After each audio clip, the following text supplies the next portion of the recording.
Friends, last lecture of the pledge by non owner. Generally आपकी जो चीज़ है ना, वो आप किसी को मॉर्गेज दे सकते हो, प्लेज दे सकते हो। तो यहाँ पे क्या बोला है, प्लेज बाय नॉन ओनर। वो कैसे होगा? कई बार आप नहीं, आपका ऑथोराइज बंदा है, पर्सन ऑथोराइज बाय हिम, वो भी प्लेज कर सकता है। हमारा मर्केंटाइल ट्रांजैक्शन को रिकॉग्नाइज करने के लिए सर्टेन एक्सेप्शन दिए हुए हैं।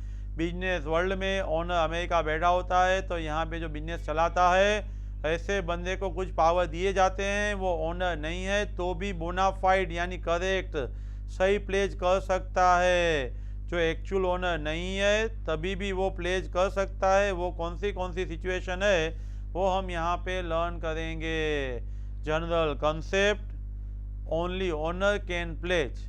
उसके एक्सेप्शन, कौन सी सिचुएशन में आप ओनर नहीं हो तभी भी प्लेज कर सकते हो। सबसे पहले मर्केंटाइल एजेंट, ऑर्डिनरी कोर्स में आप एजेंट हो, ओनर की कंसेंट से आपके पास डॉक्यूमेंट है, पोजीशन है, और प्लेजी को मालूम नहीं है कि आप एजेंट हो, वो तो आपको ओनर समझ के ही गुड फेथ में ले रहा है, तो आपका प्लेज है वो वैलिड हो जाएगा। फर्स्ट पॉइंट है pledge by mercantile agent, owner की कंसेंट से डॉक्यूमेंट एंड गुड्स दोनों किसके पास पड़े हैं? एजेंट के पास पड़े हैं। एजेंट ऑर्डिनरी कोर्स में वह गुड्स से ट्रांजेक्ट करता है एंड वो उसने प्लेज किया है तो वो वैलिड है, एक्सप्रेसली ऑथोराइज है। एट दैट टाइम पोनी है वो गुड फेथ में ले रहा है, उसको मालूम नहीं है कि मर्केंटाइल एजेंट को प्लेज करने का अथॉरिटी नहीं है, उसको मालूम नहीं है मर्केंटाइल एजेंट के पास अथॉरिटी नहीं है। ये पॉइंट आपको डिटेल्स में दे देंगे, वहाँ पे इजी रहेगा। Let we see mercantile agent and document as per सेलो गुड्स सी वर्ड यूज़ किए गए हैं। सामान्य हेलो नॉर्मली क्या होता है, ऑनर ऑफ द गुड्स है ना, वही प्लेज कर सकता है, लेकिन सर्टेन मर्केंटाइल ट्रांजेक्शन में आपके पास लॉफुल कस्टडी है, ऑर्डिनरी कोर्स में डॉक्यूमेंट भी पड़े हैं तो आप प्लेज कर सकते हैं। डॉक्यूमेंट बिल ऑफ लेडिंग है, रेलवे रिसिप्ट है, वो पड़े हैं प्लेजी के पास, तो बेलमेंट हो सकता है। लेट वी सी, ऊपर के पैराग्राफ याद रखना टफ है तो ये पॉइंट इजी है, यही पॉइंट याद करना है। पर्सन जो प्लेज कर रहा है वो मर्केंटाइल एजेंट है, वो एजेंट के पास गुड्स का एंड डॉक्यूमेंट्स का लॉफुल पोजीशन है, ओनर के कंसेंट से ही उसने वो पोजीशन लिया है, कोई ट्री को डिसऑनेस्टी करके नहीं, ट्री को डिसऑनेस्टी करके नहीं। एंड ऑर्डिनरी कोर्स में आप एज एजेंट ही काम करते हो, सामने वाले लेने वाले को मालूम नहीं कि आपके पास अथॉरिटी नहीं है, वो गुड फेथ में ले रहा है, आपका टाइटल डिफेक्टिव है, वो प्लेजी को मालूम नहीं है, तो ये प्लेज आपका वैलिड हो जाएगा। फर्स्ट पॉइंट क्या था, ऑर्डिनरी कोर्स में आप काम कर रहे हो। सेकंड पॉइंट, आपके पास गुड्स एंड डॉक्यूमेंट का पोजीशन है, वो लॉफुली है, वो आपका लॉफुली है, डिसऑनेस्टली आपने नहीं लिया हुआ है, एंड सामने वाले को मालूम ही नहीं है कि आपके पास अथॉरिटी नहीं है, आपका टाइटल डिफेक्टिव है, तो ये प्लेज वैलिड माना जाएगा। वॉइडेबल, फ्रॉड, अनड्यू इन्फ्लुएंस, कोशोइन, ऐसी सिचुएशन में जब अग्रीव्ड पार्टी ने कॉन्ट्रैक्ट कैंसिल नहीं किया है, उससे पहले बायर ने और किसी को गुड फेथ में प्लेज दे दिया है तो वो वैलिड है।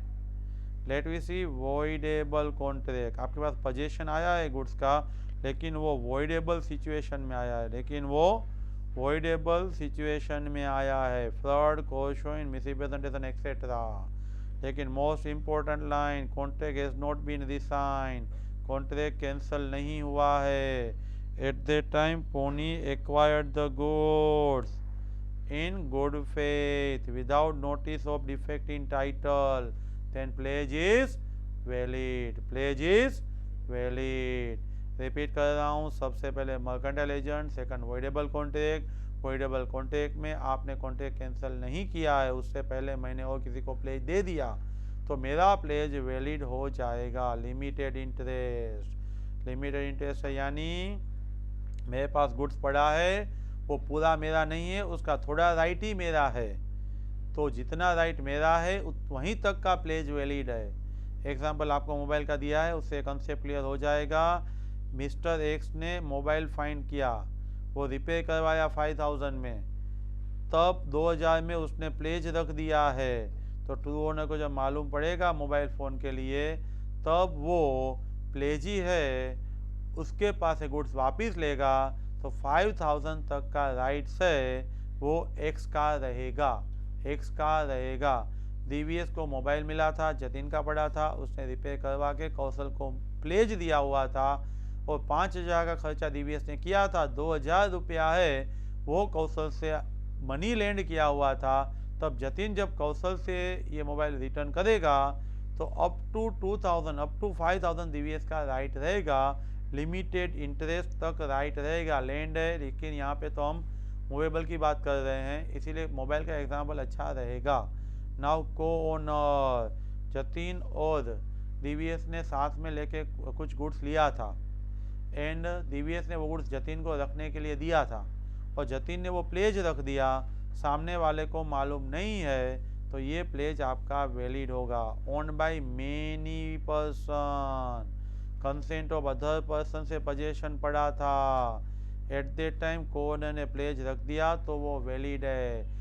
जॉइंट ओनर में एक के पास दूसरे की कंसेंट से गुड्स पड़ा है और उसने मॉर्गेज रख दिया तो वो वैलिड है।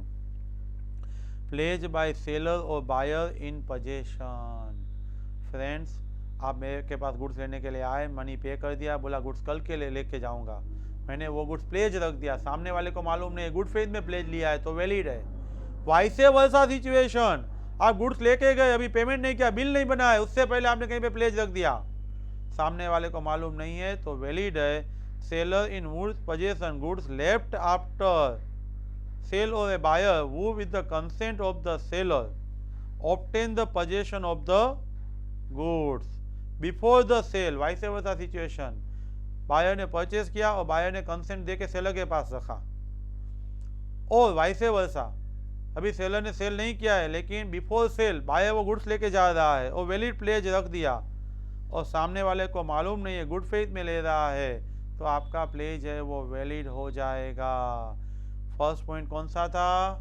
First point mercantile agent, second point voidable contract, third point limited interest, fourth point corner, and fifth point seller और बायर इन पोजेशन। ए ने साइकिल परचेज की, बी से परचेज की, बी के पास ही रख दिया, और सी ने वो प्लेज में लिया है, सी को मालूम नहीं है, तो ये आपका प्लेज वैलिड है।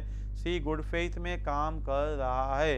ए बायर था, बी सेलर था, लेकिन बाई करके वो गुड्स बी के पास पड़ा था और बी ने प्लेज रख दिया, तो ये प्लेज वैलिड रहेगा। आपने जो फर्स्ट पॉइंट लर्न किया था वो मर्केंटाइल एजेंट था, सेकंड पॉइंट लर्न किया था वो voidable contract, third point limited interest, fourth point co-owner, fifth point seller और buyer consent of each other.